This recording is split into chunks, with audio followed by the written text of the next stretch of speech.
Hello and welcome to episode 10 of the Follycast, the Rivers of London podcast. In this episode, we'll be reviewing The October Man by Ben Aaronovitch. I'm Margaret in Sutton, and joining me are Richard in Fulham, Jan in Worcester, and Jennie in Bath. We are spending 3 episodes looking at the Rivers of London novellas, and in this middle episode, we are going to turn our focus to The October Man. Now, in common with the novellas themselves, we're trying to make our review slightly shorter. So without further ado, let's dive straight into a recap of The October Man. Tobias Winter works for the KDA, the German equivalent of the Folly, and has been a practitioner of magic for 3 years. His unnamed director sends him to Trier to investigate the suspicious fungal rot-related death of Yor Cock in a vineyard. Winter is partnered with the inquisitive local detective Vanessa Summer. Vanessa is introduced to Toby's world of river tributes, palm lights, ghost luring, and much more. A world that we, as followers of Peter Grant's Adventures in London, know only too well, but one that Vanessa finds intriguing. We meet Kelly, goddess of the River Kill, and Morgana, child river god of the Moselle. So does the answer to Cock's demise lie in the subsequent death of an English chef, the Good Wine Association for now not so lonely middle-aged men, Jacqueline Stracker's newly reopened vineyard, defaced statues of gods and goddesses, or the river goddess Kelly's wedding hundreds of years ago? Actually, all of these are connected, as the attempts of a spurned revenant to seek revenge are thwarted by this new partnership of Toby and Vanessa.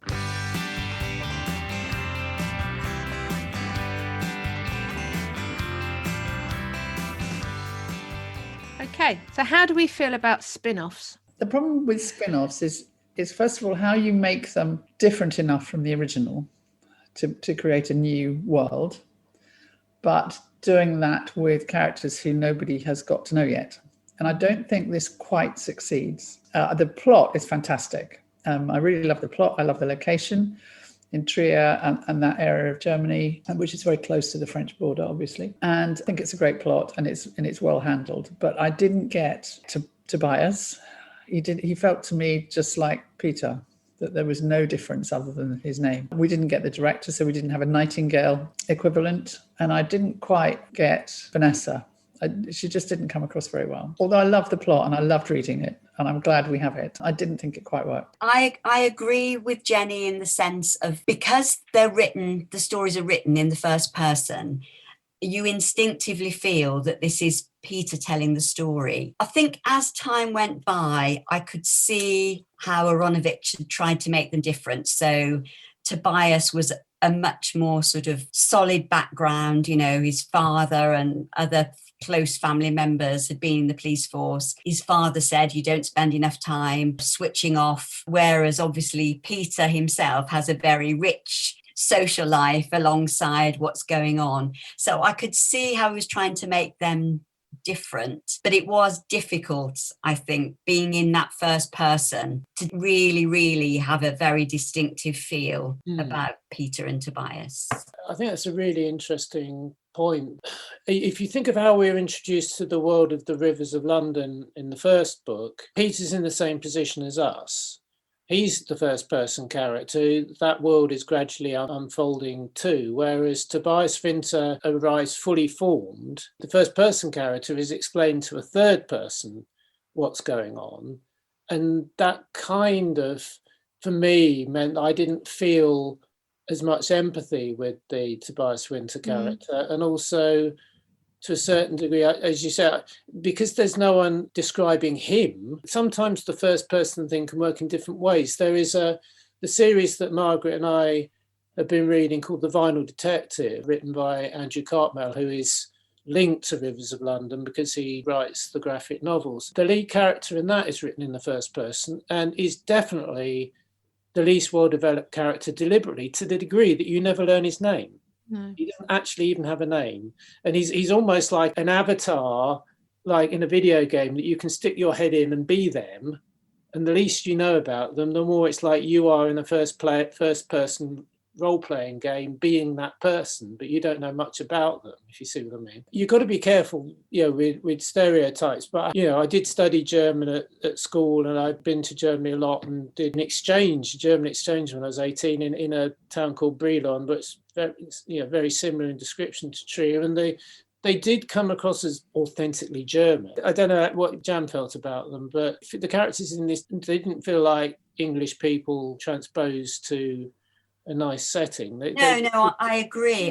And I thought that I agree with Jennie that I think the plot was fantastic. I think that's the star of the show here rather than the characters. And it was quite complicated as well because of all these different characters trying to hold in your head who the drinking association group were, and which one had died and which one was on the loose. But that was quite intriguing, so I did have to go back again after I'd read it to remind myself of who they all were. Really, I've got an issue with the first chapter in that if you're going to make some comparison to the Rivers of London, and it is sort of in the Rivers of London, but sort of the international branch, is that it's just setting a character and the action kind of happens later on when he's called into the murder, which is more second chapter, whereas all the other ones tend to start with something happening, an event that's causing it off. But he's got to set the scene because this is a new character and a new person. Because even with Peter in the church,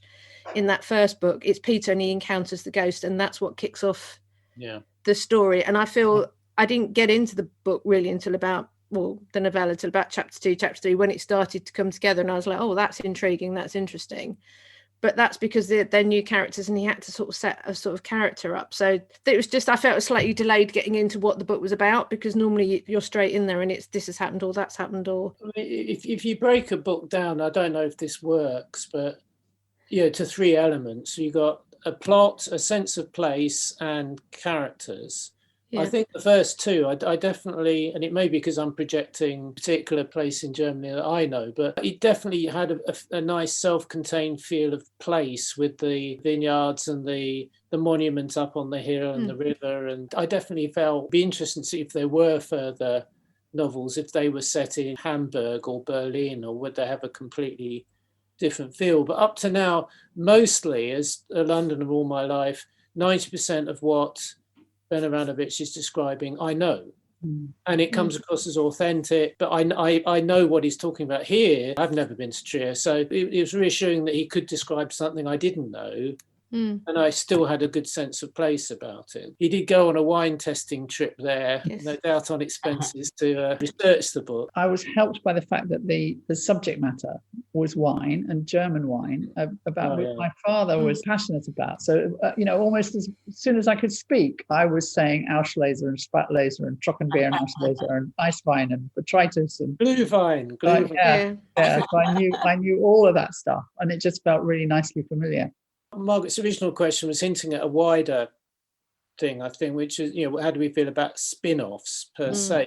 What I found intriguing about this book was that it was set in the same world, but unlike most spin-offs, there was no attempt to bridge into it via a character. In TV world, in film world, you take a character who's popular and you spin them off into their own sitcom, their own TV show, their own series of films, and they're abridged, and then they meet lots of new characters. And eventually, in some of those US things like NCIS, they do crossover episodes where the cast of one crew goes over to another city. That kind of eases you in. Whereas here, we're in that strange position where we know the world, we got the reassurance of knowing how this world works, and we've got references to our characters from afar, and we can talk about some quite interesting ones actually that I think are going to prove quite significant, some of those references.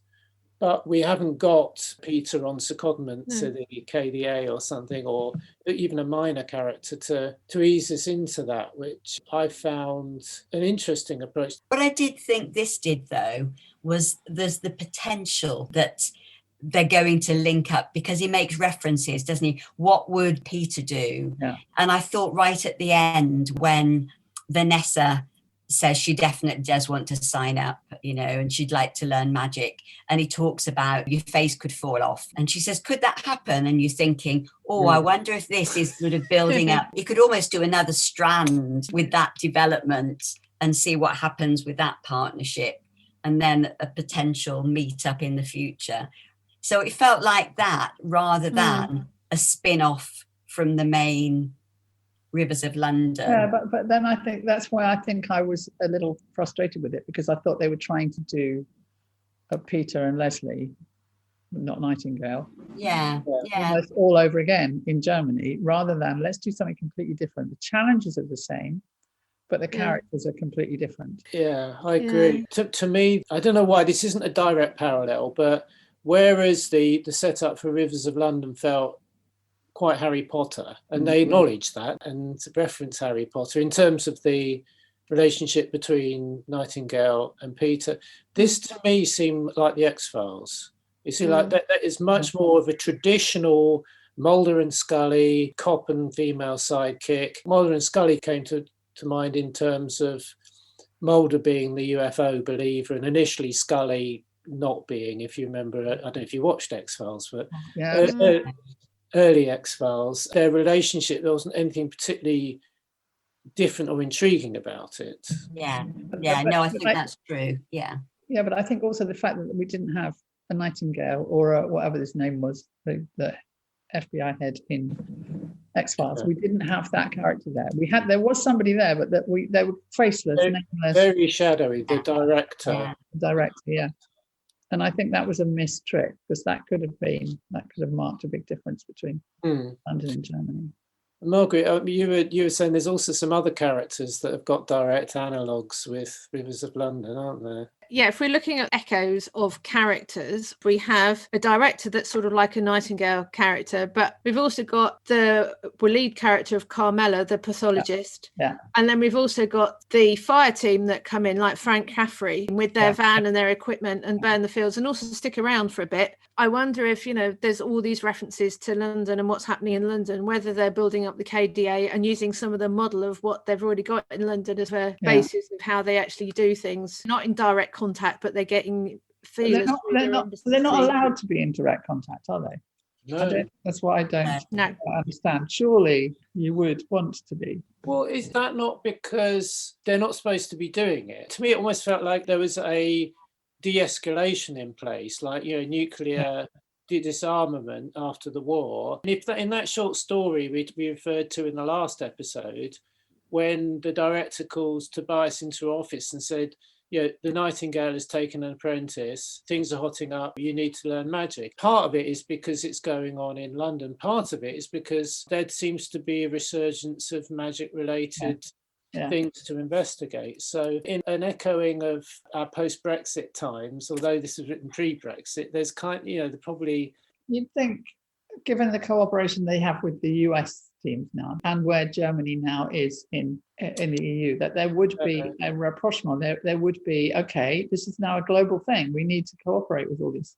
Well, perhaps that's where we're headed. Perhaps at some point in the future, there will be a crossover. An Anglo-German-American task force is formed to, Avengers Assemble, with a cast of thousands that go off to fight the ultimate. That could be the issue, though, because, you were remarking in the last episode that you enjoyed the fact that the stakes were fairly low in the furthest station, that it wasn't an overblown ending. But hopefully we don't end up in a few books' time where the fate of the whole world and the whole universe is at stake, and only all our characters teaming up together. I suspect it's actually more about joining forces to develop new techniques and joining forces to understand what new magic practices are going on around. So rather than dealing with a global case, it's about using global thinking and technologies. Because in the October Man, it's quite a small case and it's small, localized. Does it need you to know anything other than what's going on in Germany? No, not really. There's no connection with anything outside Germany. Things are explained as you go along. So you could read that book and not have read the Rivers books. Yeah. Fairly freestanding in that regard. It was written apparently because the Rivers books sell very well in Germany, and the German publisher specifically requested, can you write something for the German market?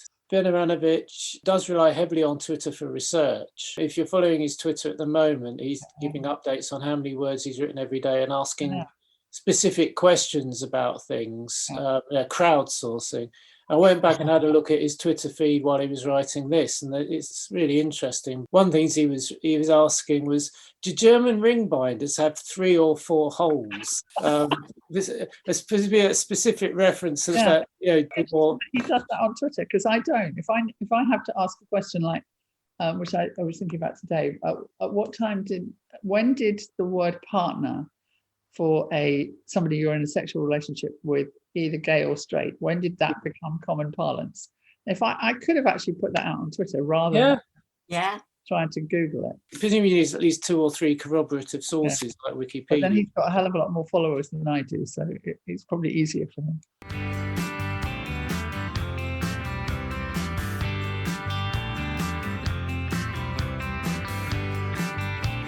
Jennie, you said that you particularly liked the plot itself. What aspects of it did you like in terms of how it fitted together? It was quite an ingenious. The initial murder was quite ingenious, and then what happened to the vineyard after that. I loved the idea of the good wine drinking club. That's brilliant. And these poor sad people who've been drinking crap wine in crap bars suddenly come alive.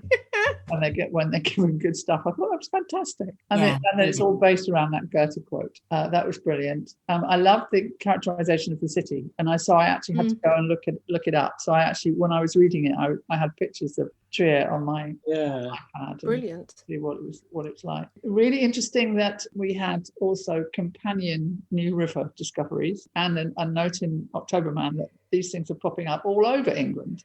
Yes. And reference back to our last novella with chess. So you get this is the second time that we've actually encountered a baby river. Well, not so much a toddler in this case, but who's actually her mother reborn, isn't she? Because her mother was killed, wasn't she? And then River's been repopulated, and she's stuck with essentially who people think to be her daughter, who's actually the new version of her mother. Well, don't they say Kelly's? They think she's probably thousands of years. Oh yeah, she thousands. Keeps saying things like, "This reminds me of Mainz in the Black Death." Yeah. Yes. Yeah. She's obviously quite a character as well, isn't she? She's very sort of assertive and knowing, and again, they're obviously concerned about her, and when she wants to go, but she wants to go to kindergarten, so it's quite difficult to formulate a picture of a 4-year-old with the behavior, isn't it? But then I think we're supposed to think that all these people could have lived hundreds, if not thousands of years ago anyway. But also it's from Morgana that he gets, when he meets her separately, he gets the backstory of what actually had happened to Kelly in the past. Yes. So she knows a lot, even though she's only in the body of a 4/5-year-old that wants to go to kindergarten. She actually has a lot of memories that go back hundreds of years. Yeah, so fills in some of the story for us, doesn't she? It also gives us a couple of quite important pieces of the jigsaw going forward, because the two things that really stuck out to me is that you appreciate what the author's doing in terms of seeding things that don't seem significant. When I read this, we hadn't got to the stage where Peter and Beverly were expecting. We had, I think, had the conversation that Lady Ty had with Peter, in which she kind of warns him off Beverly because he's going to die and Beverly will live forever. But there's two really key things, aren't there? Because at one point it's made clear that river goddesses can not quite make their partners immortal, but they can make them live forever. I'll read you the quote. It says, "It's well known amongst us that if we love someone and give them our favour unconditionally, then they can live long and happy lives, perhaps even forever, or so we believe." So that implies that Beverly could not make Peter immortal, because clearly Kelly's partner was killed, but certainly they could live as long as river gods. That slightly either that contradicts what Lady Ty says, or Lady Ty doesn't want Peter to know that, or perhaps the German rivers have been around longer and know more about that sort of thing. And then the other thing, we got a clue as to the nature of what a baby of a river and a human being would be. Soon after Kelly's child was born, it was adopted back into the human family. Tracker family. Tracker's great grandmother or whatever, grandfather or grandparent. So that implies that the child of a river god isn't necessarily going to be a river god themselves, because there's no evidence that the Strackers have special powers or affinities with rivers or whatever it is. So I don't know whether that will transpire to be setting some rules that are then used when Bev and Peter have their baby, or perhaps it'll be completely different.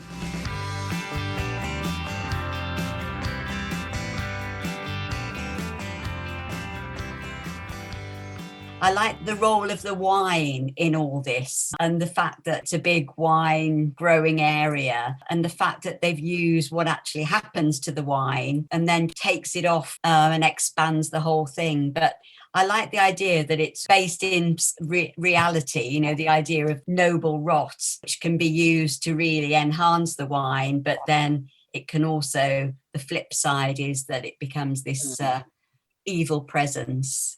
You've also got, I like the reference to the London paradigm, that they need to curry favours with the Rhine maidens, who they haven't really talked to so far, and that the research department cozying up to the rivers is referred to as the London paradigm. So, so they know about Peter and Becky then. Yes, by the sound of it, they do. So my question is, are we, I'm not, are any of you any better informed about Ettisburg?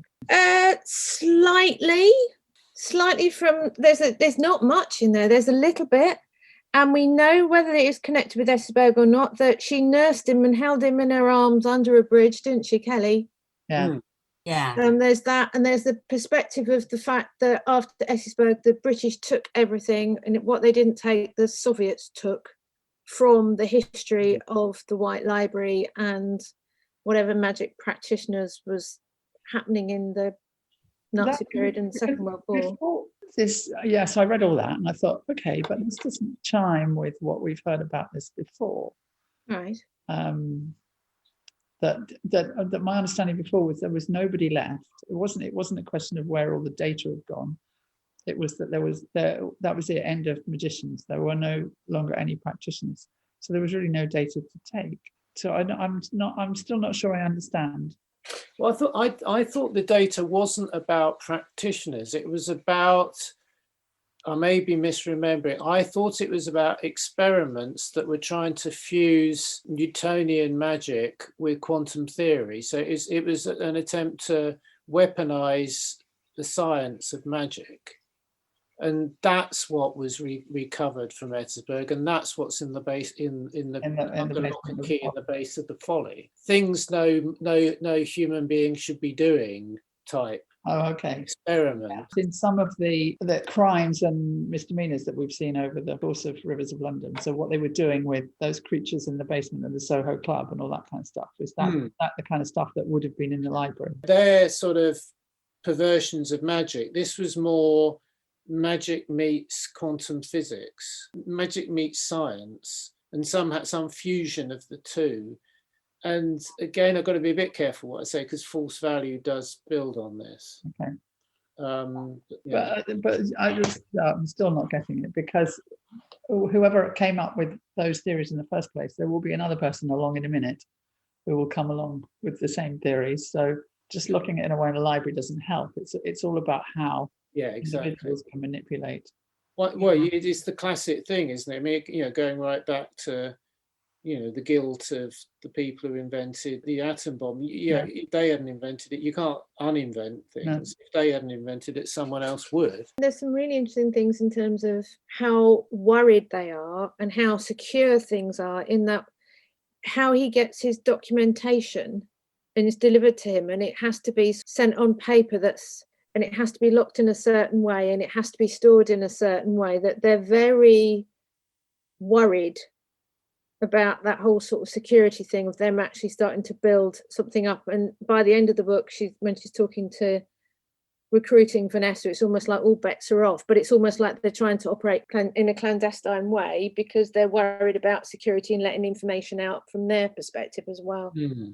It's worth noting that he does bend over backwards to not have any implication that somehow fascism and Nazism was created by magic. Virtually every science fiction or time travel show does something about the Nazis at some point, but you have to be very careful not to imply some other reason for fascism than it being what it is from human failings, as opposed to Mr. Punch was occupying Hitler or something. But the idea that they were the Nazis were trying to pervert magic to their ends, and that's what's in the Black Archive. It's also why Kelly's history goes back so far to like the 30 Years' War. Why it has to show that it was way back. Yeah. I might read it again. Margaret spotted a reference to Abigail, didn't you? I did. At the very end, they talk about how Nightingale's got a terrifying junior apprentice. I didn't notice that. So there's one reference to Abigail in terms of, I mean, there are references to London going through. Yes. I was absolutely terrifying. And that must be, given the date of how the book slots in, because Leslie's done her bit and she's not a junior apprentice anyway, really. Yeah, and there's also some references, there's a couple of references where you said, well, what would Peter Grant would have done in this situation in terms of comparing himself to Peter Grant, in the sense that he would have had a SWAT team and would have measured things by now, but we're not at that stage yet. So there's echoes of that running through.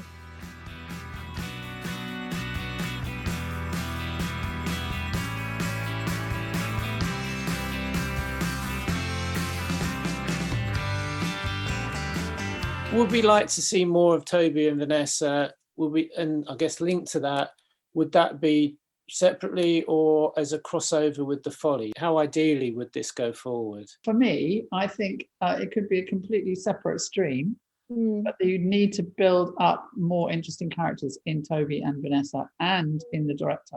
At the moment, they're just ciphers, really. I can't get a sense of them at all, but having them more in tune with their country and the culture, and I think that would be quite good. I think it would need to be as a separate one, because I think there's not enough distinction between the characters to bring them together, to work together. So whereas if, as you say, if they were making that very uniquely, German or European feel to it, then Richard could run conferences for global practitioners. Global River, But would you want, I mean, from my perspective, I think I agree with you. I don't think the characters are that developed because they haven't got the space to be developed, because it's a novella, and even though that is probably pushing it to run at 200 pages as it is, because the plot, as you say, is really important and it's showing that it's developing in that area of Germany. But then if we need their characters to develop, then they need to be more than a novella, don't they? They need to be a novel.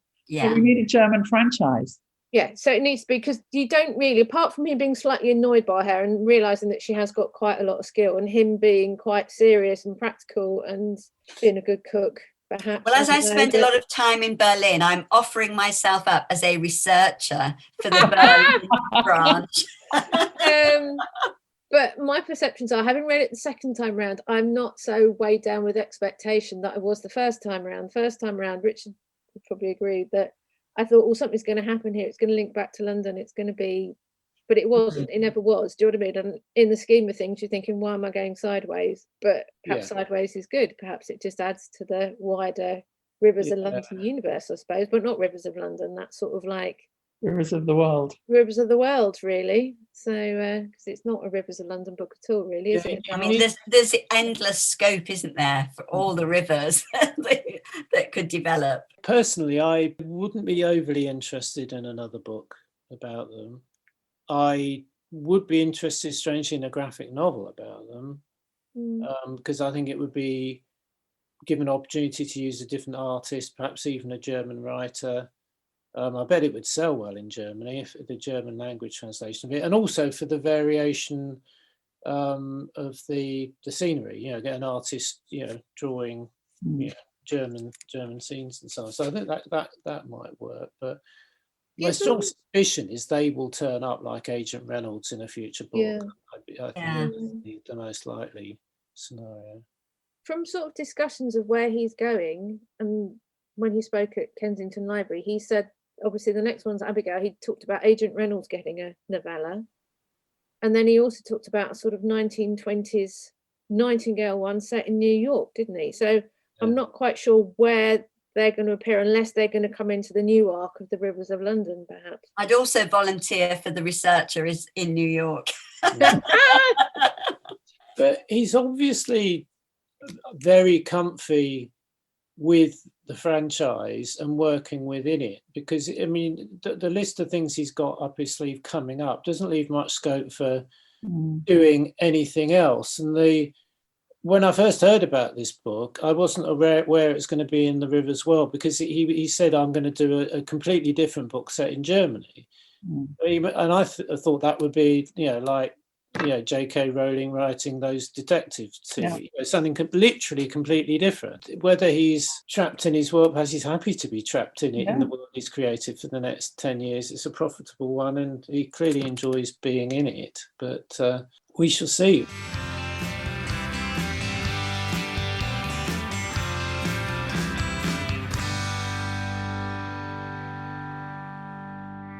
So that's what we thought of The October Man. We'll be back in May 2021 with a third in our novella series, What Abigail Did That Summer. At the time of recording, it's not been published yet, but we're all very excited to read this new one together. If you've enjoyed the podcast, please send us feedback by email at follypodcast@gmail.com, or leave a comment on our website, thefollycast.com. The Follycast theme you've been hearing is London is Inspired by Cutwater. Links to their site are in the show notes. Thanks for listening, and see you soon.